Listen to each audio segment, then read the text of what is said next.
Swamiji, can you tell us about the temple being built here? What's the purpose behind Yes, our spiritual leader, spiritual master, Guruji, Param Pujya Pramukh Swamiji Maharaj, he had a vision that in the Western Hemisphere there should be a place which can be a place for all people of the world, not only for Hindus, not only for Indians, not only for certain group of people. It should be for all of the world where people can come and learn some values, universal values based in Hindu tradition. So it was his wish and it was his sankalp. So according to his sankalp, this Akshardham has been built with traditional Hindu temple architecture. So why traditional Hindu temple architecture? Because it's a time-tested architecture which lasts over 1,000 years. So that was his wish, that we should build a temple of universal values which can last for over 1,000 years and can inspire people, inspire generations to come. That was his wish. So this was the purpose, and this is how it has been built over here in the United States. Can you give us some key aspects of the temple?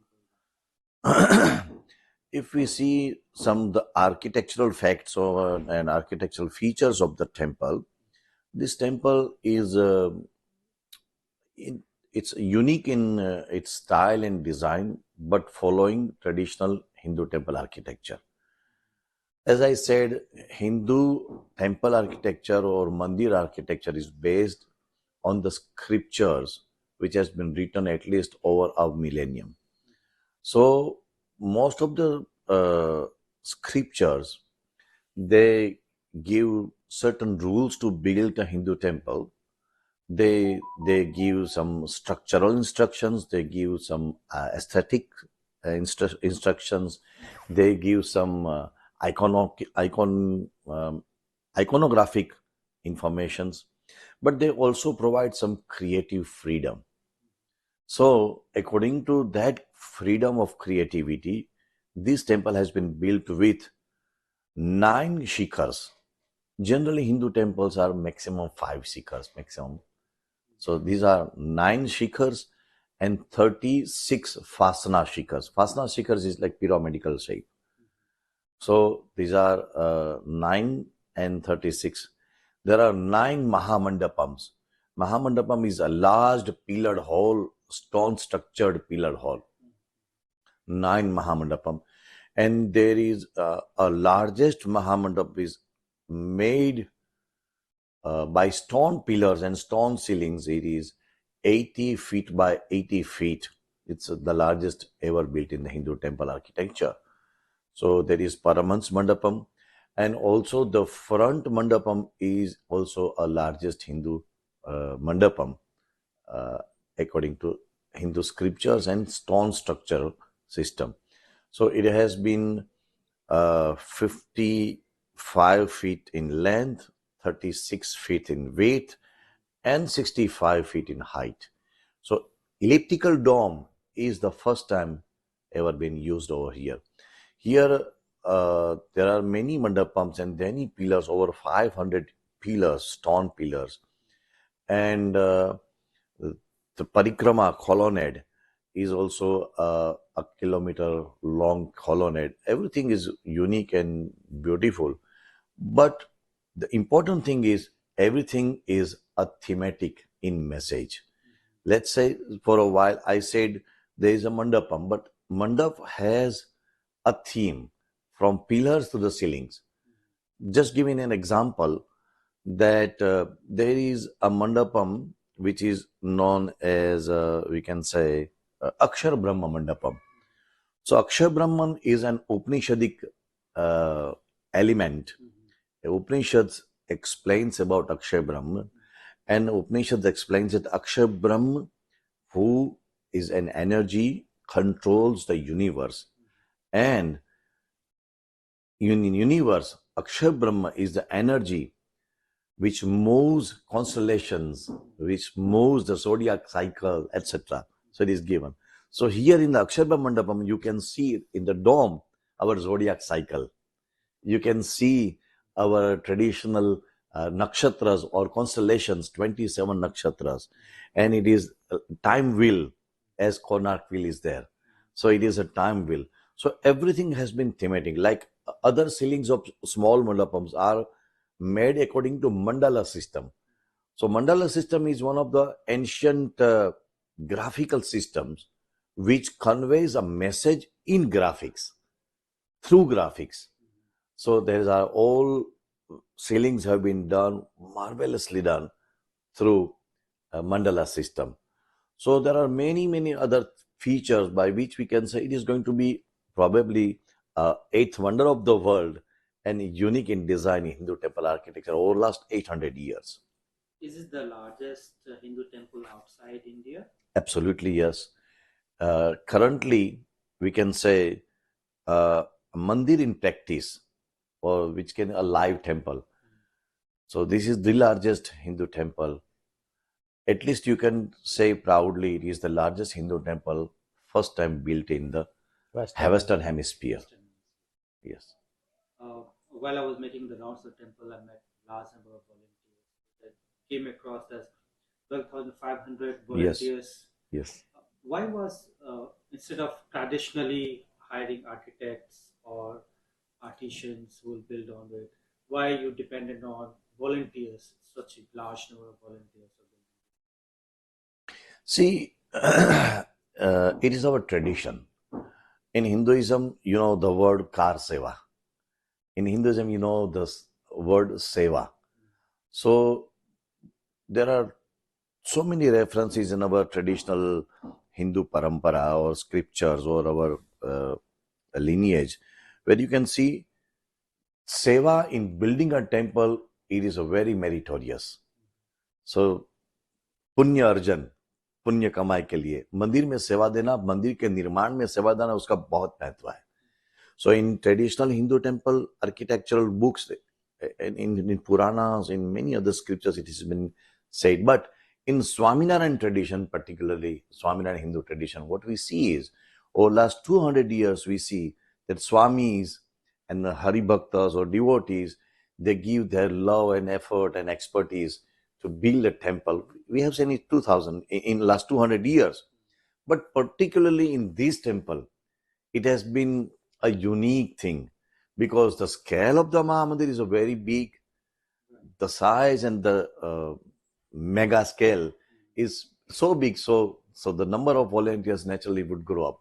The most important thing is these volunteers, they have respect and love for their culture, their heritage, their spiritual values, and for their spiritual master like Pramukh Swami Maharaj and Mahant Swami Maharaj.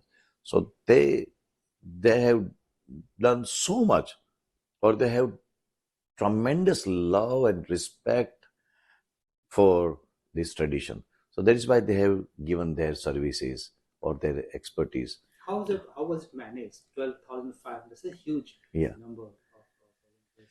Yeah, in our BAPS Swaminarayan Sanstha, we have a volunteer department.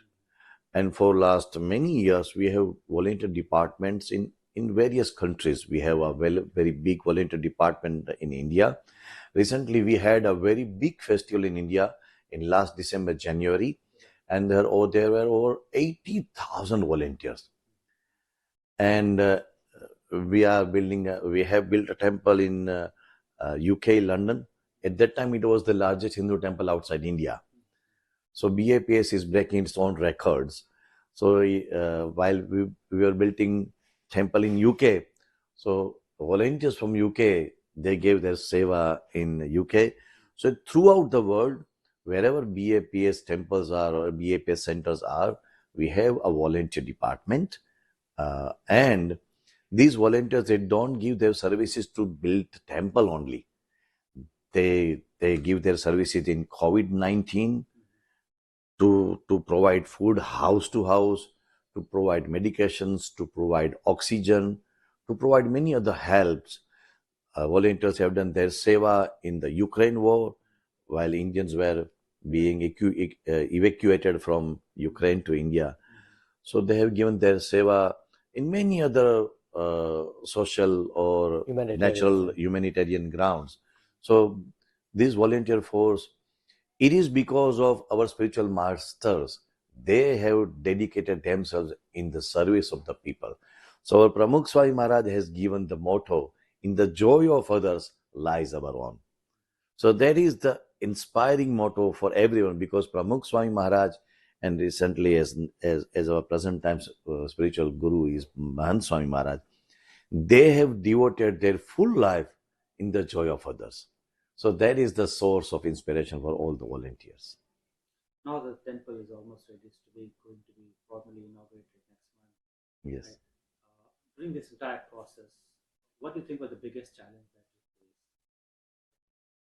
During this construction process of the mandir, oh, there were many problems and many challenges.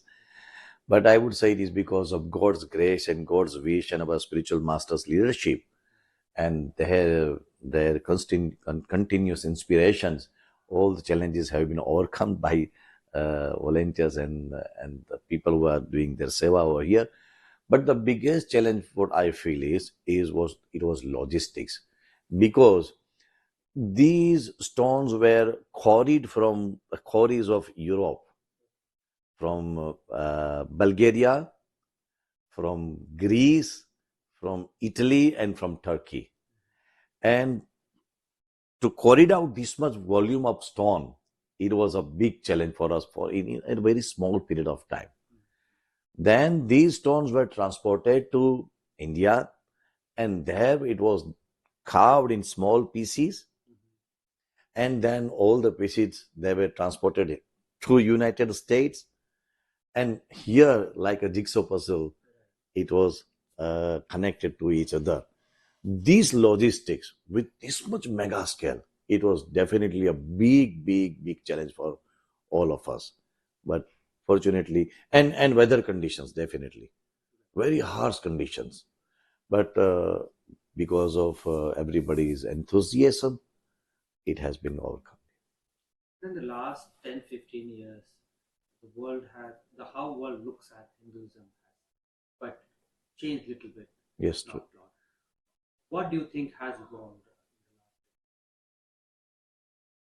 looking at Hinduism?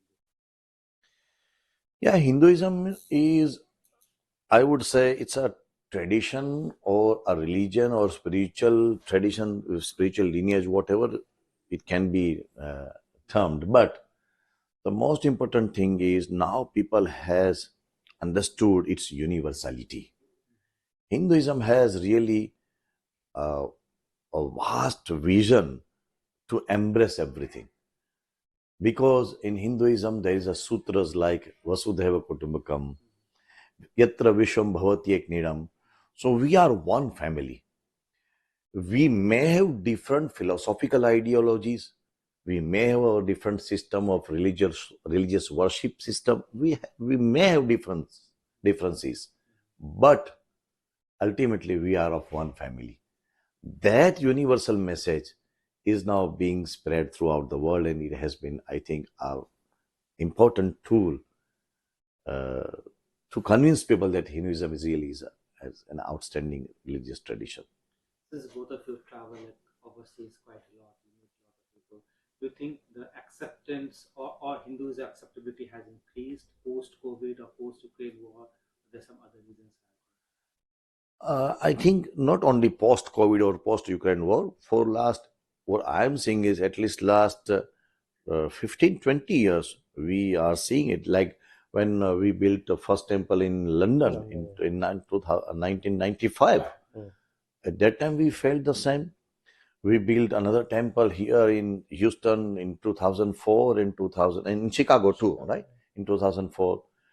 Then in Los Angeles, in Toronto, in many countries now we are building a temple in Abu Dhabi, and in Australia, in Paris, in Johannesburg, in South Africa. So wherever we are seeing, we feel for at least last 20, 25 years, we are seeing that Hinduism now is being, people are looking with some different eye towards Hinduism. Now this temple is ready. Now what next year is going to be? Now, next phase is this temple. Our first, I would say it is our first phase. There are many phases of this temple, but I am just saying I am terming it as a first phase. And another phase is yet to be completed by coming summer.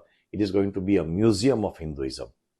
So, in this complex, uh, in the same courtyard of the Mahamandir, We passed to that to the yeah, corner, yes. So, it is going to be a unique museum of Hinduism. It is 150,000 square feet area, 3-floor system, and from earliest days of Hinduism, from Indus Valley civilization to modern day, it is going to give some glimpses how Hinduism is a kind of universal tradition which everybody can see with different eye. Anything you would like? No, so Swamiji said it very nicely. This whole project from the very beginning Swamiji mentioned, is a big undertaking, but under the guidance of Pramukh Swami Maharaj and his inspiration, Mahan Swami Maharaj. And these Swamijis in India, a lot of hard work, a lot of energy, passion, volunteers here. I think the biggest thing is the power of a lot of people working together, what they can achieve in a selfless manner. No one will take the credit of this. After all of this is done, no one's names will be written here, who built this, who conceived this, but yet that's the power of, Swamiji mentioned that giving selflessly. Good Yeah, message. definitely, as Swamiji said, it's everybody has a kind of enthusiasm that we want to contribute to our culture, Yeah. to our tradition, to our heritage. So that love for our heritage, that is unique. And I would say that is an achievement of our Guruji, Pramukh Swami Maharaj and Mahan Swami Maharaj, that they have awakened people to do something for the culture and for future generations. I think one thing also important to add is that this also brings the point that this is in the United States. It's a land of diversity. People practice the freedom of practicing religion. So that is being exercised here in its full scale here. This is an example of life, liberty, and the pursuit of happiness. Liberty, the ability to practice religion. And so this is a good example of that diversity. And people here will understand what Hinduism is about, because many times people don't know. Sometimes if you don't know, you fear that thing. But now through the exhibition, people coming here, a lot of people have come here already, and they're pretty amazed that we didn't even know anything about this culture. And so that helps bring people together. That's just one example. Los Angeles, we had a temple in Chino Hills. It's already started. People in the community, Americans there, were fearful, what will happen. But they saw the temple, what we do, the community work, how the youngsters, they learn good family values, and they welcome it now. That we appreciate having this temple here. So I think that's the good messages for you in the United States, right? Yeah, I should say one thing in the same thing is that United Nations is definitely provides to practice their individuals' religious belief. United States. That is the First Amendment, I would say. Yeah, the First That Amendment. is very important thing. Otherwise, and really to say that United Nations has given true support, very great support to build this temple. Otherwise, it was impossible. United States is that. Yeah, United States. Yeah. They have given really great support. Without support of the government and local township, it was probably impossible to do this. But local township, people of the local town and city, and the general United States government, they have given tremendous support to fulfill this wish of our Guruji. Mm-hmm. Thank you so much. Lalitji, thank you very much.